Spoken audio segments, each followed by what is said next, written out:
पाकिस्तान में कारोबारी आखिर क्यों कर रहे हैं पलायन? व्हाट्सएप और फेसबुक जैसे सोशल मीडिया प्लेटफॉर्म भी पाकिस्तान में अब थमने लगे हैं। क्या पाकिस्तान पर मंडरा रहा है एक और बड़ा खतरा? नमस्कार, मैं हूं आपके साथ स्वाति सिंह और आप देख रहे हैं इंडिया न्यूज। पहले मैं आपसे एक सवाल पूछना चाहूंगी, ये पाकिस्तान की पूरी खबर शुरू करने से पहले, क्या आप इंटरनेट के बिना कुछ भी इमेजिन कर सकते हैं? आपकी जिंदगी, आपका कारोबार या कोई सर्वर अगर डाउन हो जाता है तो आप सोच में अब पड़ गए होंगे, क्या वाकई अगर ऐसा हो जाए तो क्या होगा? चलिए हाल के एक मामले से शुरू करते हैं, जब एक खबर आई कि एक खराब सॉफ्टवेयर अपडेट ने दुनिया भर में अफरा तफरी मचा डाली। करीब 15 घंटे तक माइक्रोसॉफ्ट का सर्वर ठप हो गया, जिस कारण airport, bank, TV channel, share बाजार सभी ठप रह गए। इसे आप सोच सकते हैं कि इंटरनेट सर्वर, यहां तक कि स्पीड अगर इशू होती है इंटरनेट की, ये डिजिटलीकरण कितना इंपॉर्टेंट है आज के वक्त में। किसी भी एक खराबी या किसी एक वजह से, कोई एक अगर वजह होती है इंटरनेट से जुड़ी या डिजिटलीकरण से जुड़ी, तो इससे एक देश नहीं पूरी दुनिया में हड़कंप मच सकता है। पाकिस्तान की बात करते हैं। अब पाकिस्तान की बात करें तो देश के बदतर हालात अब किसी से छिपे नहीं हैं। पाकिस्तान की इकोनॉमी कर्ज के दलदल में फंसकर रह गई है। इससे पाकिस्तान के बिजनेस और कारोबारियों के सामने भी बड़ा संकट मंडरा रहा है। देश में इंटरनेट की स्पीड तेजी से कम होती जा रही है।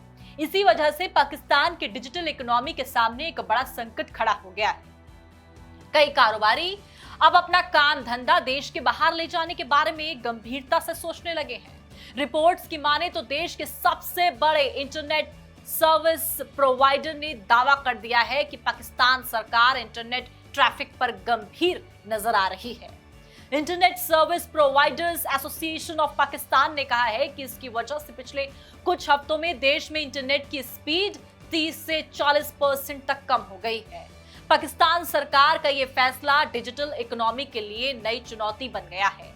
इंटरनेट पर निर्भर कारोबार अब सदमे में है। तमाम कारोबारी भी सदमे में आ गए हैं। उन्हें काम करने में भारी दिक्कत का सामना करना पड़ रहा है। रिपोर्ट्स के अनुसार इंटरनेट की सुस्ती से, आपको बता दें, ई कॉमर्स, कॉल सेंटर और इलेक्ट्रॉनिक्स और ऑनलाइन जॉब करने वालों का कारोबार भी चौपट होता जा रहा है।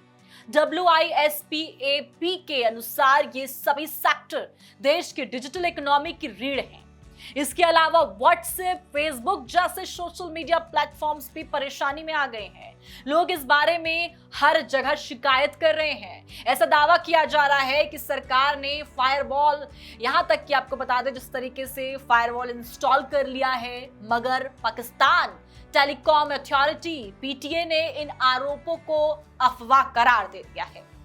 इंटरनेट की समस्याओं के चलते लोग गंभीरता से अपना कारोबार दूसरे देशों में शिफ्ट करने के बारे में भी अब सोचने लगे हैं। इंटरनेट सर्विस प्रोवाइडर का बिजनेस भी नुकसान की ओर बढ़ रहा है। आपको बता दें WISPAP ने चेतावनी दे दी है कि अगर स्थिति में सुधार नहीं आया तो जल्द ही बड़ी संख्या में कारोबारियों का पलायन देखने को मिलने वाला है। देश में VPN चलाना तो अब लगभग असंभव सा नजर आ रहा है।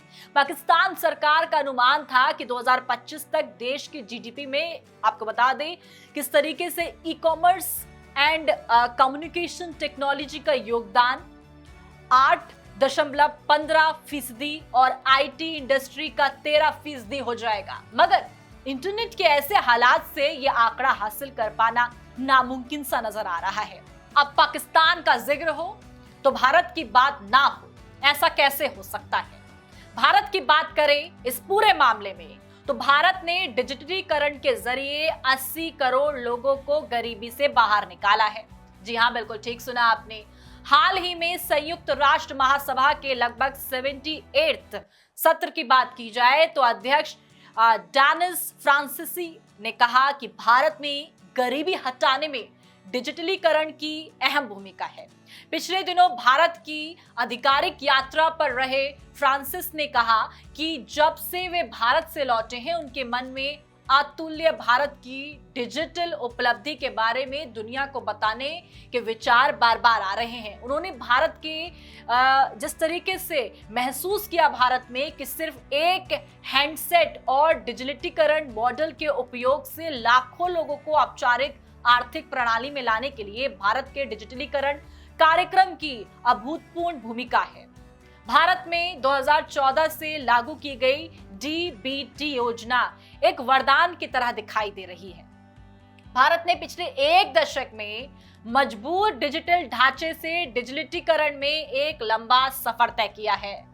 इससे आम आदमी सहित पूरी अर्थव्यवस्था लंबित हो रही है। यदि हम हाल ही में प्रकाशित कुछ अन्य प्रभावित वैश्विक आर्थिक रिपोर्ट्स पर नजर डालें तो पता चलता है कि उनकी साफ तौर पर रिपोर्ट्स को देखकर कि दुनिया में तेजी से बढ़ते हुए दिखाई दे रहे भारतीय अर्थव्यवस्था में डिजिटल अर्थव्यवस्था को भारत की नई शक्ति बताया गया है। डिजिटल अर्थव्यवस्था की वैश्विक रैंकिंग में अब भारत अमेरिका और चीन के बाद दुनिया के तीसरे नंबर पर सबसे बड़ा देश बन गया है।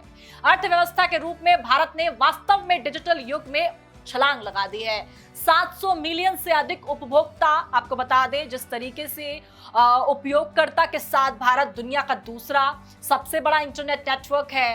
अक्टूबर 2022 में लॉन्च होने के बाद इसने 5G की सबसे तेज रोल आउट में से एक भी साफ तौर पर देखें तो G20 की अध्यक्षता के दौरान भारत को सार्वजनिक सेवाओं की बड़े पैमाने पर डिलीवरी के लिए डिजिटल सार्वजनिक बुनियादी ढांचे का उपयोग करने के चैंपियन के रूप में मान्यता दी गई। इसने आधार प्रणाली के माध्यम से लगभग 1.3 बिलियन से अधिक बायोमेट्रिक आईटी जारी किए हैं। 2022-23 में भारत में लगभग, आपको बता दें, 83 बिलियन से अधिक यूपीआई लेन देन हुए हैं, जो किसी देश के लिए वास्तविक, आपको बताएं, समय डिजिटल भुगतान की सबसे अधिक मात्रा है। इसके बाद चीन और ब्राजील आते हैं, तो समझ सकते हैं कि भारत किस दिशा की ओर बढ़ रहा है। और पाकिस्तान की ये बेहाली साफ तौर पर पाकिस्तान को अब कौन से दलदल में और कौन से खतरे की ओर ले जाती हुई नजर आती है। तमाम अपडेट के लिए हमारे साथ बने रहें और देखते रहें इंडिया न्यूज़। धन्यवाद।